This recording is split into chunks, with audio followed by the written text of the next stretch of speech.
But the municipality asked me as well, can you do it also for public buildings? So another example, I will show here. This is the historical museum of Rotterdam. It's an old building, 1665, bombarded, renewed after the war, and we care for it. But how to make an extension? You can't do it on top, you can't do it next door. So what we do now with new techniques, we put many columns in the basement, put a tapestry of concrete, and then we push up the building, say 2 meters per week.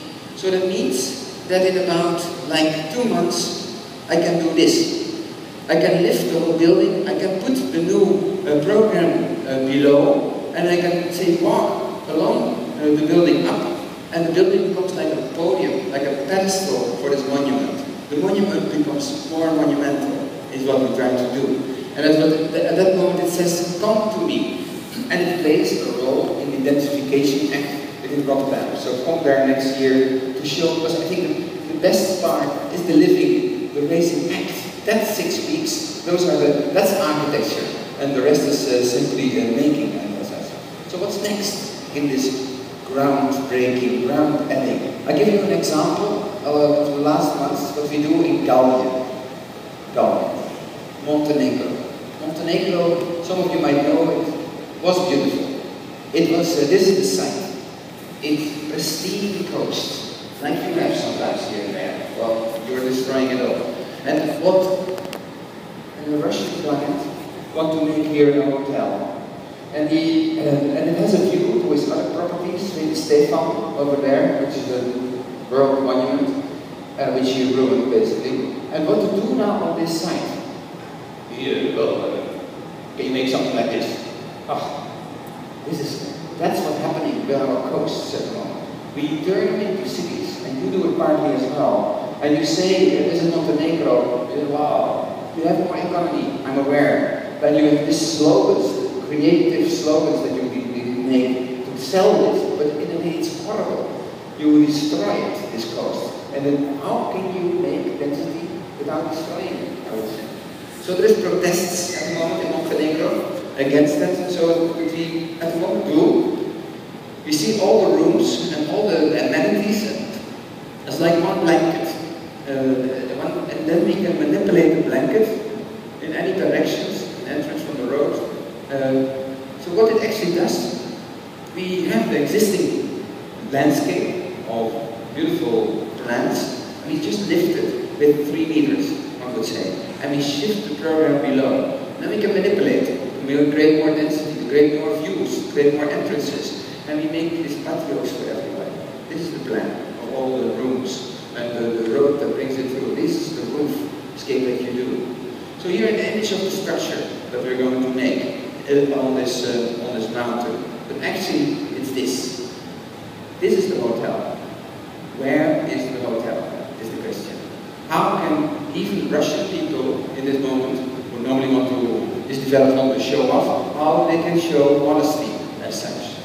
So here are the rooms. You can have a look into it. And in between the rooms, you can go up. The goats can over the rooms in that way, from the bottom to the top. And that is the best way to combine density with pristinity as such, where you have this kind of gatherings in between. So this is the night view. This would be the new James Bond film, I would say, to find where is that hotel. I dream if you, in some of your places in Brazil, could combine this, then you have found maybe an answer on the combination of density and nature. So what's next? Another word I'll give to you. Here another one. Hanging. Hanging is a way to keep the ground, say, empty for plazas, and to make more program on top. And we did that in this social housing project in Amsterdam, having some houses, so that the plaza kept the same. And in Copenhagen, at the moment, this is Copenhagen, we have these 2 silos. And they want to, but they normally, when you want houses, you put them inside. But the windows are very difficult to cut out, because the structure is so strong that you cannot do that. So, and normally you make this kind of horrible apartments then, only like put with this kind of view. So what we try to convince the client is to say, maybe it's better to not make houses inside, but to hang them outside. It's so stiff at the moment that you can do that. So you see it happening, how it works out, how they suddenly are hung after a while, and that you can have views from everywhere in your house, from the inside to the outside at that moment. And then you can give to the college people an extra hall, a community hall, that is nicer than the Guggenheim in New York, and that becomes somehow part of that enterprise.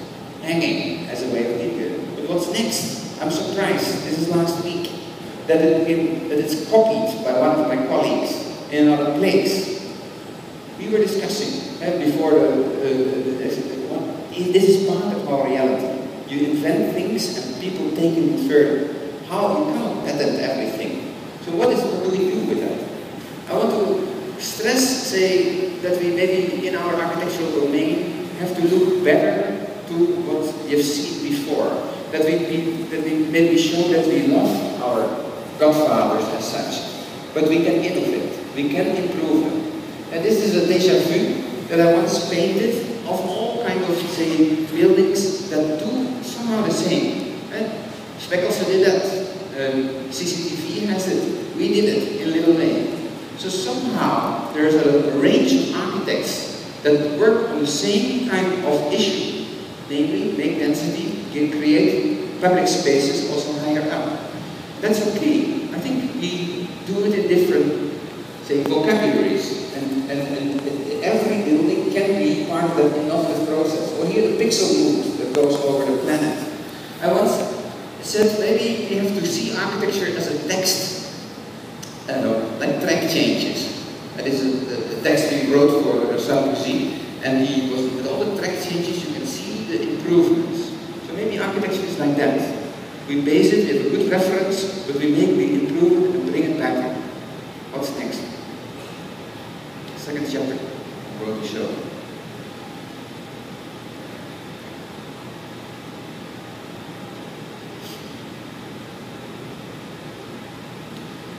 I want to use another technique, spanning. Use your program to make public spaces. With our houses, we can do things like that. There are beautiful examples are here in Brazil visible. So can we do that also on this place? So this is the new market hall of Rotterdam with 250 houses, low class, middle class. We are going to construct this hall. So what can it be at the moment? We would like to make something like that, but we can't, because so I had to push it in this way to make the lift possible. So we use this kind of existing technique in the Netherlands that just we do like this, and all the houses we shift them a little bit. That's cheap, and then they kiss each other, and this kissing act becomes then this new place where you can buy fruits and vegetables and fishes. So we can go inside, and this will be the space. So here we use the houses. You live on top of the market. I can open up the window. I can shout to my son, bring the fish up because we are going to eat. It becomes part of our environment, and it wants to mix these two functions again. Use everything you have to make that kind of example. What is it? So what's next? And this is the situation. This is how we start to dig with some extra buildings, and how currently it's over there, spanning, make places that you can use. Another one in Nanjing, where we make a Best Western hotel, which is normally like a thing like this, but we use now all the rooms to cover the plaza. So that every room you can look down below to the plaza and you can look up to the sky. So that's what this element is going to add to Nanjing. And what is next? But now this element is under construction, trying to make that protective space. We continue with this, say, Spaniards in Hangzhou at the moment, where you have this beautiful lake, UNESCO heritage in that way, and where they want to have a comic museum.